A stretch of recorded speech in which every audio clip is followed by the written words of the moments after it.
Welcome back, my creative cosmonauts. Tis I, your guru of games, your shepherd of shows, your master of movies, and your capitan of cosplay. Who's ready? Are you ready? Come on, let's do this.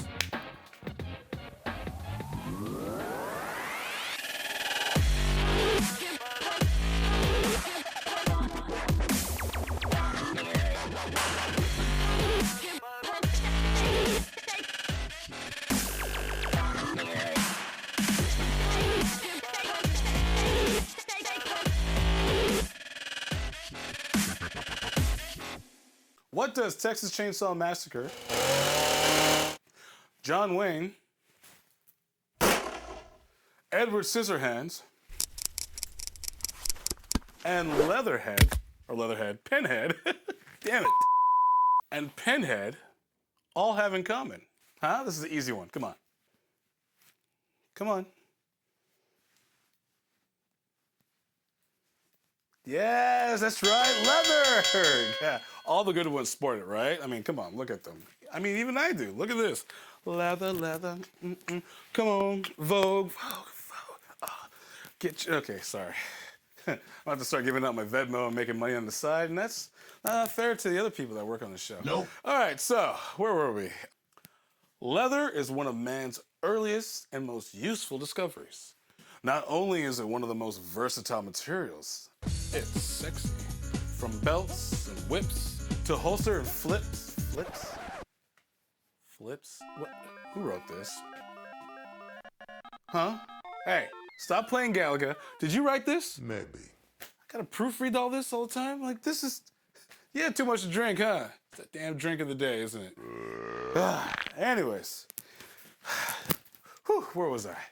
Oh yeah, leather. It's one of those materials that takes a unique knowledge and tools to maximize its potential.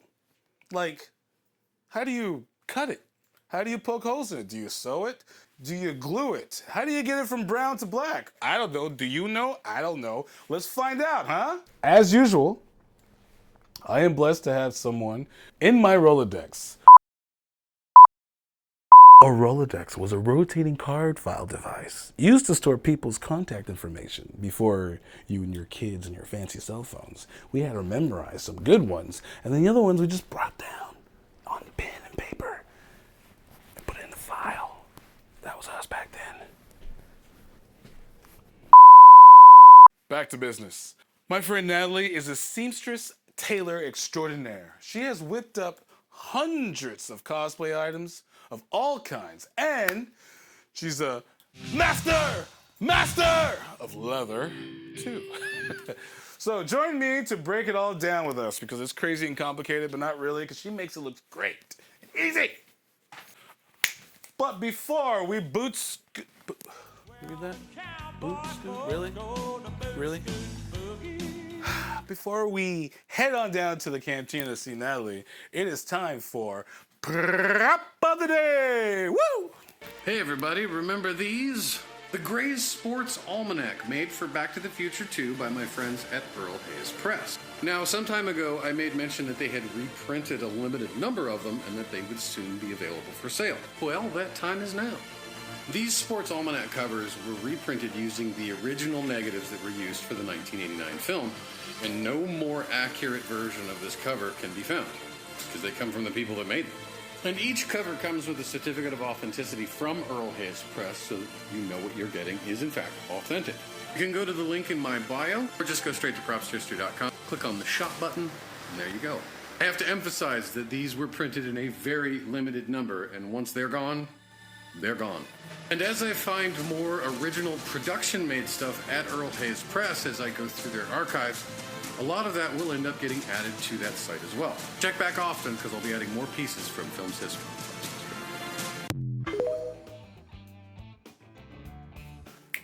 Thanks, Mike. Dude, he finds the craziest, coolest things, right? Woo! Be sure to follow him on all of his socials for more insane movie prop history. Now, let's go hang out with Natalie and find out how a pro turns a hide into something of pride. What the hell is this? Pun day? Puns. So many puns. I need to fire my writer, seriously. I mean, like, God, it's so stupid. Puns, hides. I'm here with amazing, talented, beautiful, awesome, stunning. I can go on for days. Natalie, looks like I'm just. First of all, before we get into this conversation, just look what's around the room. Oh my God, all by hand. Natalie, thank you for being on the show. How you doing? I'm good. How are you? And thank you for having me. Dude, right? Okay, so what got you into this? I mean, I've always loved making costumes and dressing up as a little kid, but I think with The Force Awakens and Star Wars kind of coming out with all these new looks and costumes, that's what really jump-started me to where I am today. Wow. But yeah, blame Episode 7. Episode 7, not 8, because we can blame a lot of things on 8, but 7 now. Okay, what was your very first, like, awesome, badass costume? I would definitely say the one I was like very proud of at the time, I still am, is my Jyn Erso Imperial Ground Crew disguise. That was so dope. I I want to love borrow that that one one. of these days. Hell yeah. So you do seamstress, right? You're a seamstress? Yes, I would Is say that. What do they call that? Seamstress or tailor, depending. Tailor. Okay, so take me through that process. How'd you get into that? Well, it was my Grammy. Your grandma? I approached her and I said, hey, I just saw this Star Wars movie and I love this costume and can you help me make it? And she said, sure. So she started teaching me just the basics. I knew a little bit, like how to sew a button, how to fix like a hem on a pant, but I didn't know anything more than that. All right, so tell me the process of the leather. Well, first, I guess it just depends on what you are attempting to make. Okay, so let's say like a belt. Okay, so a belt, you want a specific type of weight for leather. If it's too thin, obviously it's not going to last. If it's too thick, it's not going to work for jeans, that kind of stuff. So this particular belt that I made for Cobb Vanth is, I believe, a 5-ounce leather. I prefer to buy shoulders of leather, which are $80 or $90 depending. Sometimes you get it on sale, and you can make at least 8 belts out of it. You can make some leather pouches. You can use the scrap. So for me, it's cheaper overall to buy a shoulder of that, and then just kind of use pieces as needed. And then once I have the leather, then I figure out, well, what am I making? I'm making a belt. So I'll measure my waist, figure it out, and then cut for overlap. So if you can see on the back of the belt right there, That's right here? the keeper's over it, but you also want to add extra for the loop that holds the buckle. So if your waist is 40, you would add 3 more inches to give that extra. That's cool. Flip on that. These are Cobb Vanth's spats. This was my first time doing what is called saddle stitching. So all of these stitches that you see with the white thread were done by hand. And so it's a process of going in and out through the leather. And you need what is called a stitching pony. I mean, you don't need it, but you need it. It's just 2 pieces of wood, and you stick the leather in there, and then Holy go crap. through it. Did you punch each holes? Yeah. So you have to cut the straps. You need certain tools to punch the holes that are the correct size. Then you need certain needles that are the correct size to get through. Then you need certain thread to get through the correct size. I think these 2 alone were about 37 hours. 37 hours. To hand stitch all the detailing. But it's so worth it? Yeah, I love them. I have to weather these. I really don't want to. Because they're so pretty. Make another pair. Never again. Somebody asked me if I could make him one, and I'm like, I'm sorry. It would cost you more for me to do it than for you to just buy it from, somebody who has everything that they need. So what about the rest of these pieces? This Cobb Vanth. Cobb Vanth. I had this argument with her that it's Boba Fett's armor It's Cobb Vanth's that armor. Cobb Vanth happened to stumble across and wear. But who got their armor back? Boba, because whose armor is it? Boba's. And who was noticing that there were things different from this one that is not in Cobb? Well, Cobb tricked it out. It's like when you get a used car. You put other things to it. Exactly. And made it his own, so it is. But in the Star Wars Cobb's. universe, there's no such thing as used. It's like, it used to be somebody else's, and I want it back. And now it's mine. Anyway. This was a cool, a lot of this stuff was gifted to me or a trade, so that's why Cobb was achievable, because it's a very expensive costume, as you can imagine. This was a Black Series Boba Fett helmet that my friend William took it, and he just did his magic paint job on all of it. This is 3D print. So are those. Those are all 3D printed, and I paid him, and he did a great job of just painting it. And I can sew, I can do leather work, but sanding and painting is a way past my patience level. This is stuff that I can do. I can do this kind of stuff. I can't do that. Was. And this was a cool trade where I was able to save money. A friend of mine wanted Mando's cloak. Yeah. And he said, if you can make me Mando's cloak, I will print you your armor for free. Or not free, but for a trade. There's nothing wrong with buying other people's stuff not at all. or getting help from others. There's nothing wrong with that at all. I know some people want to say I did it all myself, but it's always good to ask for help, especially if you're in a crunch or if you just got friends and it's just, and it doesn't, and please always plug the person that made it for you. Yeah. Don't ever take full credit of somebody else's work. That's just a no-no. It's a no-no. People hate it. All right, and so now, okay, we go from Star Wars now. 2 more Star Wars. Well, 2 more Star Wars. What is this green right here? This is, let me pull it up. So, gosh, I can't even remember now. Back in May of last year, Del Rey Books released a book called Princess and the Scoundrel by Beth Revis, and the cover had Princess Leia's wedding dress which we've never seen. Which we've never seen. And then the artist released the concept art. And somebody reached out to me and said, can you make this? And I have a rule where I usually don't make something for someone unless I make it for myself first, so I can kind of just work out the kinks. Yeah. So I said, well, let me try making it for myself, and then we'll see. And I did, and I absolutely Oh my God, the love pattern? it. Well, wait, you haven't seen the back. Whoa. I don't know if you can see. She's got a train with all these stars and flowers and things on it. And then this, you at home, I'm gonna give you like 2 seconds to realize what this is, to guess what this is. Huh?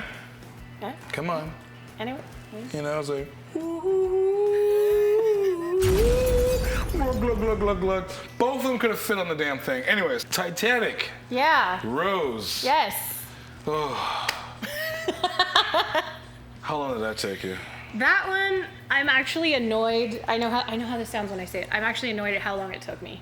It should have taken less time. Really? But I was so paranoid about getting it right. If you look at the suit, let me get the skirt so you can see.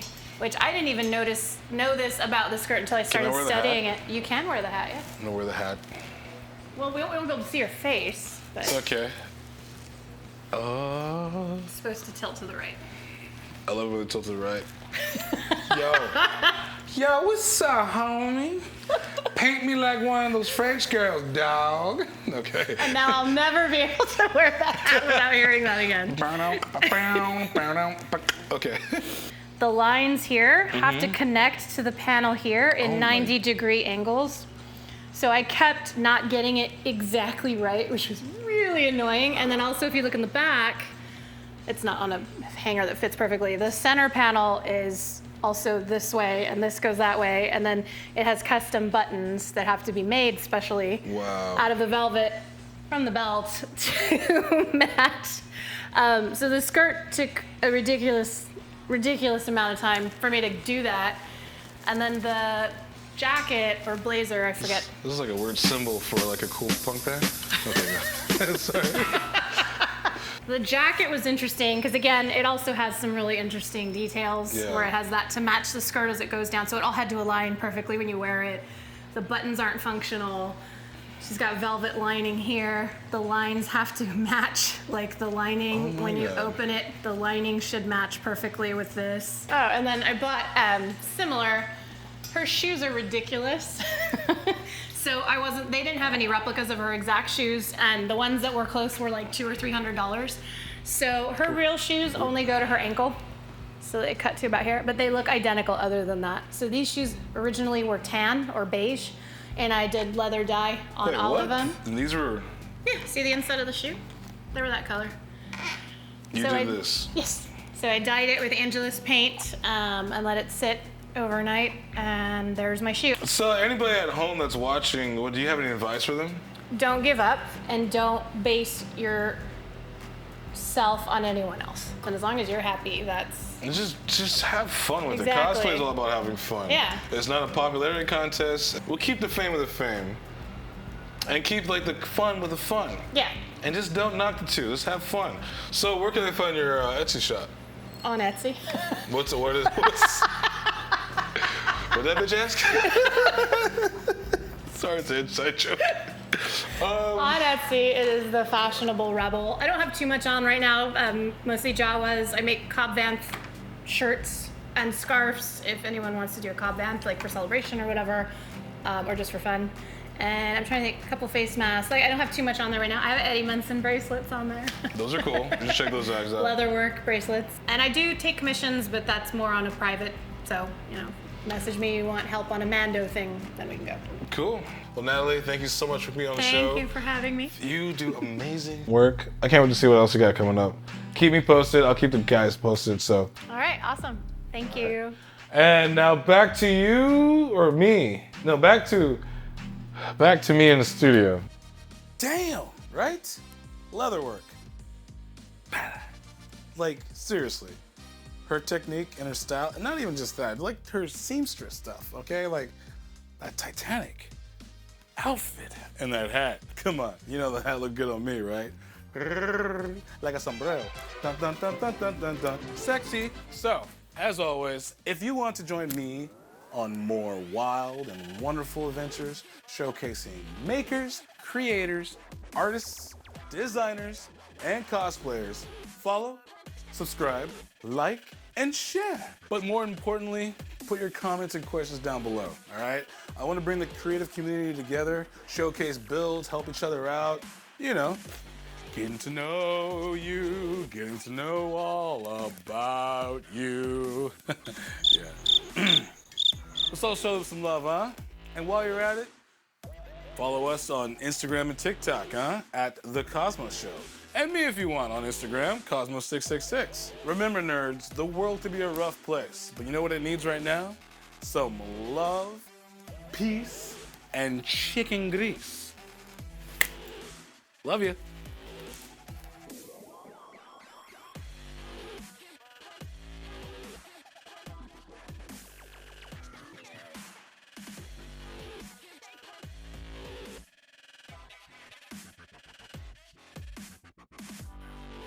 Thanks for watching and subscribing. You guys are the best. Check out this clip next, huh? Yeah. Or that one. I mean, check them both out while you're at it. Why not?